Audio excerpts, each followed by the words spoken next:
जिस विधा से विवाह किया जा रहा है उसके विरोधी, ठीक है ना। जिस विधा से विवाह किया जा रहा है परशुराम उस विधा के विरोधी है, न कि विवाह। हाँ, यही तो विषय है। हमारी यहाँ कई, जैसे मनुस्मृति में 8 प्रकार के विवाह हैं और उन विवाहों में कुछ विवाहों को मान्यता है, जैसे ब्रह्म विवाह, ये धर्म का विवाह है, गंधर्व विवाह, कई विवाह है। विवाह अगर विवाह के पक्ष से हो रहा हो तो परशुराम को विरोध। अच्छा एक बात बताओ, जिसकी हम पूजा करते हो, जिसकी हम अर्चना करते हो, जिसकी हम वंदना करते हो, और राजा पगला के कह दे जो कोई इसको तुड़वा देगा उसके साथ बिटिया का विवाह, तो अच्छा है कि गड़बड़? जोर से बोलो, लड़का का समझा दो कि परशुराम जी विवाह के विरोधी नहीं है। परशुराम जी विरोध विवाह का नहीं कर रहे, विवाह की विधा का कर रहे हैं। क्यों भाई? क्योंकि राजा जनक ने ये निर्णय स्वयं के हठ में आकर लिया, हठ में आकर लिया। सोई पुरारी को दंड कठोरा, राज समाज आज जही। हेलो हेलो सीटी न मारे मैं जय समेत मैं देही और बिनहि विचार बरहु हट देही। आप लोग विचार करो, हट से ये निर्णय लिया है और सीता का विवाह हठ पूर्ण निर्णय से करना उचित नहीं है। अरे भाई स्वयंवर क्या आज से पहले नहीं हुए क्या? क्या कोई एक ऐसा स्वयंवर हुआ जिसमें किसी को तुड़वा के मरवा के फिर विवाह करवा दिया? हम लोग ससोलर में। अच्छा, जैसे यहाँ एक बहुत अच्छा मंदिर कोई बना हो और 16 पीढ़ी उसकी पूजा होती रही हो और कोई राजा थोड़ी मस्तिष्क से संतुलन खराब कर बैठे, अब कई दे भैया थोड़ा सा आप लोग संयम रखें, बैठ जाओ, नाटक न करो, विचार करिए, सभी लोग बैठ जाइए। अब कई दे कि जो है मंदिर जो कोई तोड़ देगा उसके साथ हम लोग बैठे, तो ये उचित प्रक्रिया नहीं है। और प्रक्रिया का विरोध है हमारा, विवाह का हमारा कोई विरोध। दूसरी बात, अब अंतिम बात जो प्रारंभ में कभी ने उठाई, ध्यान देना, हमें सभी लोग बड़े ध्यान से सुनिए। इन्होंने कहा कि जिस पर भोलेनाथ की कृपा हो जाती है वो कालजयी हो जाता है।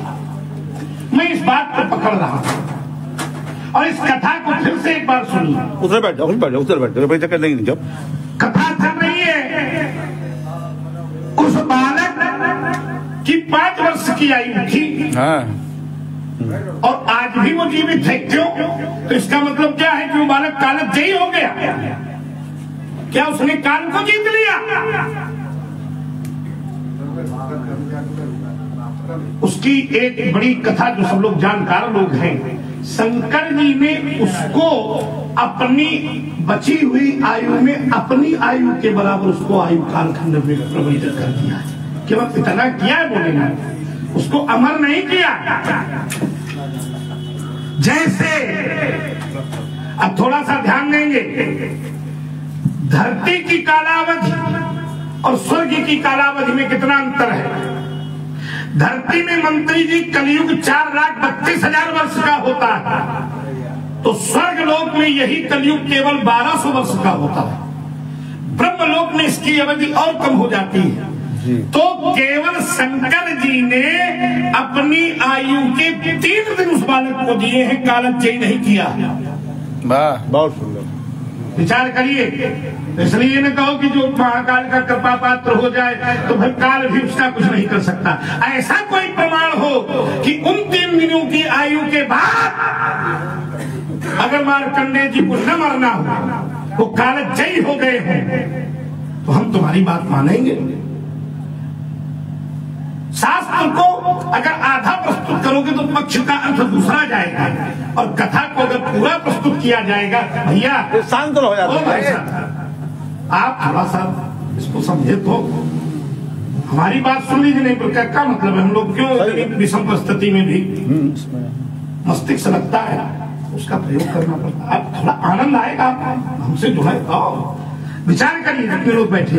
तो कालजयी नहीं हुए, भगवान शंकर ने उनकी आयु अपनी आयु के बराबर कर दी है जितनी शेष बची थी, इसलिए वो आज भी जिंदा है।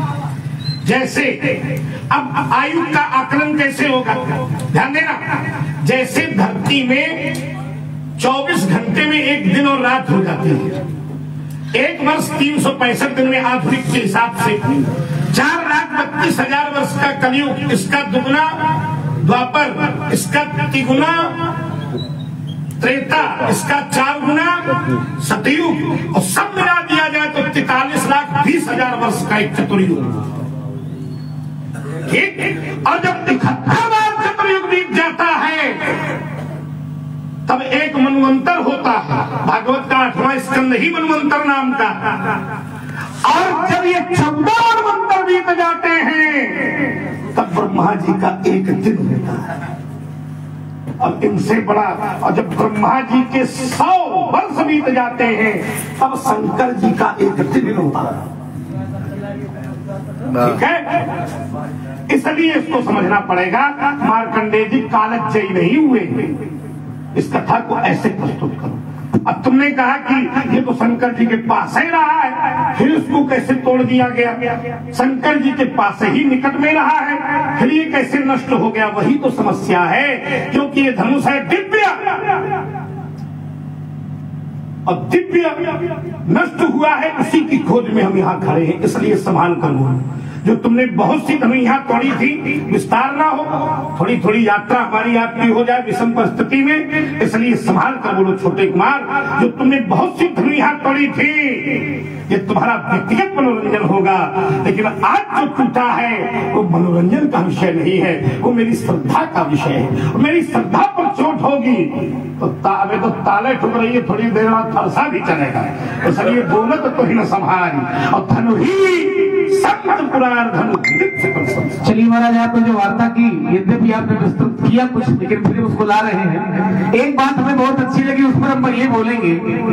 इन्होंने कहा कि हमने कन्या को आशीर्वाद दिया, गंगा कसम है हमने बरसते पानी में दिया है। ये मैं बहुत अच्छा लगा। अरे तो अब सुनो, धैर्य धारण करो, यही कला पक्ष कला पक्ष हमारा भी तो समझो, आप पीछे बोल रहे हो। ये बहुत अच्छा लगा कि कम से कम जमुना जी के पार खड़े होकर गंगा कसम तो खिला रहे हैं लोगों को।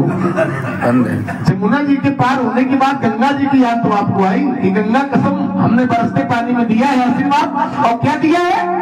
इन्होंने कहा यदि हमारा विवाह का विरोध होता तो जिस समय सीता आई तो फिर हमने सीता जी को आशीर्वाद न दिया होता।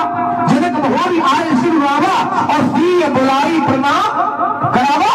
तो उन्होंने कहा यदि विवाह का विरोध होता तो कन्या को हमने आशीर्वाद, तो हम ये समझना चाहते हैं, जरा चिंतन करें आप। आपने कहा यदि कन्या के विवाह का विरोध होता तो हमने कन्या को आशीर्वाद न दिया होता।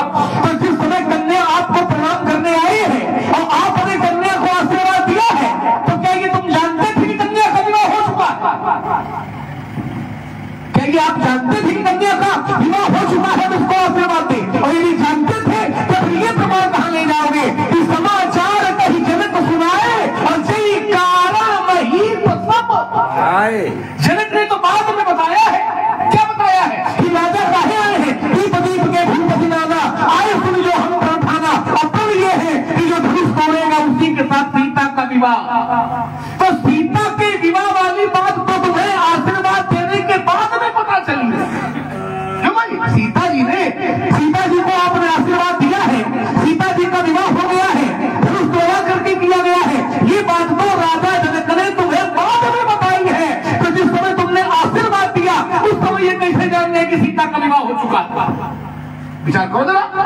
और आइए, आपने कहा कि हमारे यहाँ मनुस्मृति में 8 प्रकार के विवाह बताए गए हैं, लेकिन विधा ये गलत है। ये विधा क्यों बनाई गई? 8 प्रकार के विवाह है, ब्रह्म विवाह, प्रजापति विवाह, देव विवाह, आर्ष विवाह, आदि आदि गंधर्व विवाह, राक्षस विवाह, परिषद विवाह, 8 प्रकार के विवाह है। विवाह ठीक है, लेकिन ये भी तो चिंतन करो कि ये योनियों पर लागू होते हैं। पैसाच योनि है ना, ब्रह्म, प्रजापति, देव, तो ये इन पर लागू होते हैं। जैसे 8 प्रकार के विवाह होते हैं संसार में शास्त्र के नियमानुसार, लेकिन सीता का विवाह 8 प्रकार से नहीं होगा। क्यों नहीं होगा?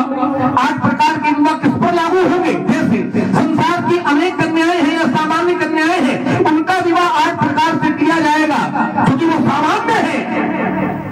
संसार में तो ऐसा होता है कि प्रत्येक कन्या का जन्म माता के गर्भ से होता है, लेकिन सीता का जन्म माता के गर्भ से नहीं है, बल्कि सीता का जन्म तो धरती माता के गर्भ से है। तो जब कन्या विशेष है तो विशेष कन्या का विवाह भी किसी विशेष मार्ग से ही किया जाएगा।